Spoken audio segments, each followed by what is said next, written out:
अस्सलाम वालेकुम। आज की तहज्जुद की कहानी का मौज़ा मेरे साथ एक बहुत ही प्यारी सी बहन ने शेयर किया है। ये कहानी मैं बिल्कुल उन्हीं की ज़ुबानी आप लोगों के साथ शेयर करने जा रही हूँ। ये मौज़ा उन्होंने मेरे साथ इंस्टाग्राम पे शेयर किया है। वो लिखती हैं, अस्सलाम वालेकुम। मेरा नाम आरफ़ा है और आज मैं आपके सामने एक ऐसी कहानी लेकर आई हूँ जिसे मैं खुद भी कभी भुला नहीं पाऊँगी। ये मेरी अपनी कहानी है, मेरी रूह की सरगोशी और मेरे दिल की आवाज़। मैं आपको बताना चाहती हूँ कि किस तरह तहज्जुद ने मेरी ज़िंदगी को बदल कर रख दिया। लेकिन जिन पहलुओं में तब्दीली आई वो मेरी तवक्का से भी बिल्कुल मुख्तलिफ थे। मैंने कुछ और माँगा था, अल्लाह ने मुझे कुछ और दिया। मुझे लगा मैं जिस शय को चाह रही हूँ वो मुझे मिल जाएगी, मगर मिला कुछ और हैरत अंगेज़ की बात ये है कि वही कुछ और दरअसल मेरे लिए सबसे बड़ी नेमत साबित हुआ। मेरी ज़िंदगी हमेशा से इतनी मुश्किल नहीं थी। मैं एक दरमियाने घराने में पैदा हुई थी जहाँ वालिदैन ने बचपन से ही दीन की कुछ ना कुछ तालीम ज़रूर दी थी। मगर जैसे-जैसे मैं जवान होती गई मेरी दुनिया की तरफ रुझान ज़्यादा होता गया। तालीम मुकम्मल करने के बाद अच्छी नौकरी मिली, शादी हुई और फिर बच्चे। ज़ाहिरी तौर पर सब कुछ बहुत शानदार था। आज़ाइशों से भरी ज़िंदगी, प्यार करने वाला शौहर, मासूम बच्चे, दोस्तियाँ के हल्के बज़ाहिर सब ठीक था, मगर मेरे दिल में अंदर ही अंदर एक खालीपन-सा रहता था जिसे मैं किसी से शेयर ना कर पाती। शुरू में तो मैंने सोचा कि शायद ये कोई वक़्ती या सा डिप्रेशन है या अपनी ज़ात में आगे बढ़ने की ख़्वाहिश। मैंने अपनी मसरूफ़ियात बढ़ा दी, कभी बच्चों के साथ तफरीही मुकामात पर जाना, कभी सहेलियों के साथ शॉपिंग, कभी नत-नए खाने पकाने का शौक़। लेकिन एक अजीब चीज़ थी कि दिन के इख्तिताम पर भी दिल के अंदर वही वीरानी ख़ामोशी रहती थी। मुझे समझ नहीं आ रहा था कि आखिर मुझे किस चीज़ की कमी महसूस हो रही है। मैं अल्लाह की नाशुक्री भी नहीं करना चाहती थी क्योंकि मेरे पास बज़ाहिर सब नेमतें थी, लेकिन फिर भी मुतमईन क्यों नहीं थी। एक रात मैं सोशल मीडिया पर एक वीडियो देख रही थी जिसका अनवान था तहज्जुद ने मेरी ज़िंदगी को बदल दिया। मैंने कभी तहज्जुद की अहमियत पर ज़्यादा गौर नहीं किया था। नमाज़ें तो मैं पढ़ लेती थी, कभी क़ज़ा हो जाती थी तो कभी अदा हो जाती, मगर तहज्जुद मेरे मामूल का हिस्सा नहीं थी। मैंने कभी तहज्जुद पढ़ी ही नहीं थी। लेकिन इस रात जब मैंने वीडियो सुनी, इसमें एक खातून बता रही थी कि किस तरह तहज्जुद ने उन्हें अंदर से बदल दिया। खातून बता रही थी कि किस तरह तहज्जुद ने उन्हें अंदर से बदला। उनकी गुफ्तगू में जो दर्द और सच्चाई थी उसने मेरे अंदर भी कुछ हिला कर रख दिया। अगले दिन मैंने फ़ैसला किया कि मैं तहज्जुद शुरू करूँगी। मुझे लगा कि शायद मैंने अपनी ज़िंदगी में जो दर्द, जो बेचैनी और अधूरापन महसूस किया है उसका इलाज इसी में होगा।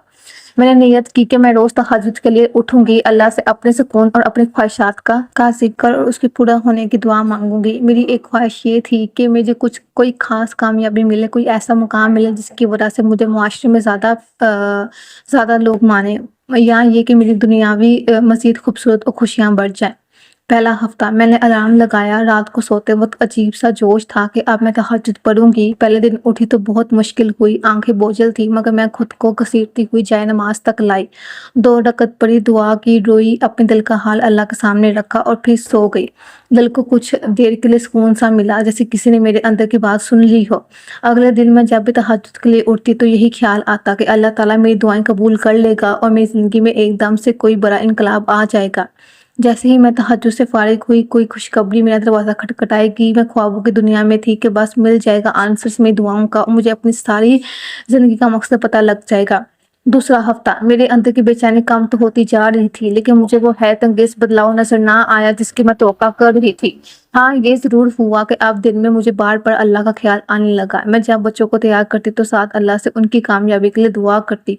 जब शौहर के लिए खाना बनाती तो दिल में उनके लिए भलाई की दुआ करती। जब दोस्तों से मिलती तो किसी न किसी तरह अल्लाह का नाम गुफ्तगू में आ जाता। लेकिन फिर भी मैं सोचती कि मुझे कोई बड़ी कामयाबी मिल जाए। मेरे दिल में एक मायानास बनने की चाहत थी, कोई बड़ा मुकाम हासिल करने की आवाज़। मैं तहज्जुद में यही माँगा कि मुझे दुनियावी रुतबा मिले, माली आज़ाइशें मज़ीद बढ़े, मेरी ज़िंदगी में सबसे ज़्यादा खुशी आए।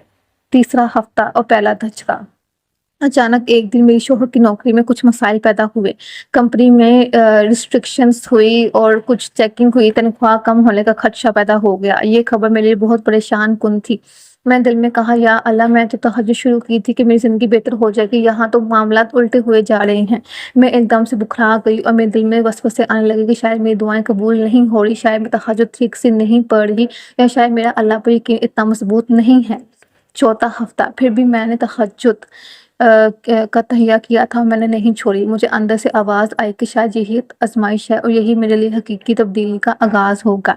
मैंने इसी परेशानी के आलम में तहज्जुद के सजदों को मज़ीद लंबा कर दिया। ज़्यादा रोई, ज़्यादा मांगा और ज़्यादा देर रोते-रोते सजदे में पड़ी रही।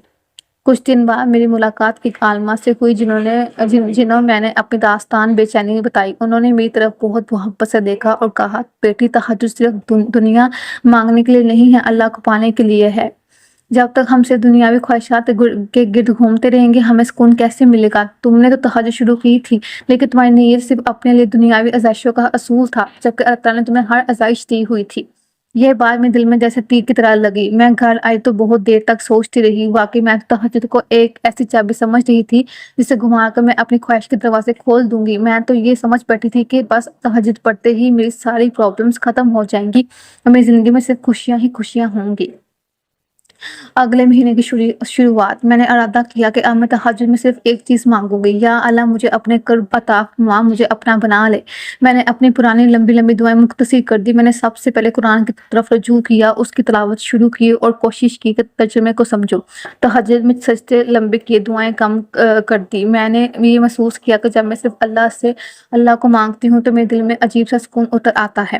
شوہر کی نوکری کے معاملات اب بھی پیچیدہ تھے، مگر ان کی پریشانی کی حالت میں بھی ہم دونوں میں پہلے سے زیادہ قربت پیدا ہونے لگ گئی۔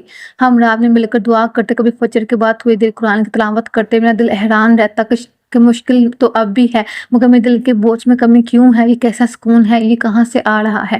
2 مہینے بعد زندگی میں ایک نیا موڑ آیا۔ میری اپنی چھوٹی بہن کا نکاح طے ہوا۔ تیاریاں اور مصروفیات میں ہمیں وقت کا پتہ نہیں چلا۔ شادی کے کچھ دن پہلے میری بہن نے مجھ سے کہا، آپ پہلے سے بہت پرسکون نظر آتی ہیں، کیا وجہ ہے؟ میں نے مسکرا کر کہا، بس کچھ نہیں، بس اب مجھے پتہ چل گیا ہے کہ میری حقیقی ساتھی کون ہے۔ وہ حیرت سے دیکھنے لگی اور میں نے دل میں اللہ کا شکر ادا کیا۔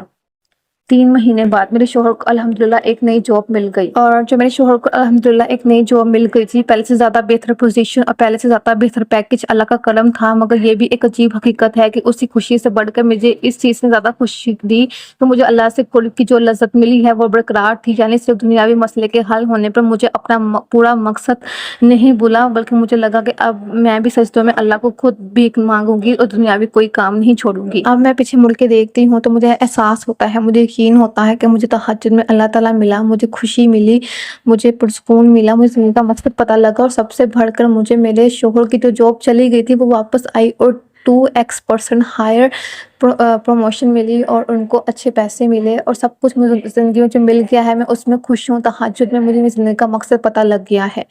ماشاءاللہ، ایک بہن کی بہت زیادہ خوبصورت کہانی جو میں بالکل انہی کی زبانی آپ لوگوں کے ساتھ شیئر کی۔ اگر یہ ویڈیو آپ کو اچھی لگی ہو تو ویڈیو کو لائک ضرور کرے گا، کمنٹ بھی ضرور کرے گا۔ مزید اس طرح کے استغفار کی، تہجد کی، درود ابراہیم کی، سورہ رحمان کی، سورہ بقرہ کے معجزات جاننے کے لیے اس چینل کو سبسکرائب کریں۔ جزاک اللہ خیر۔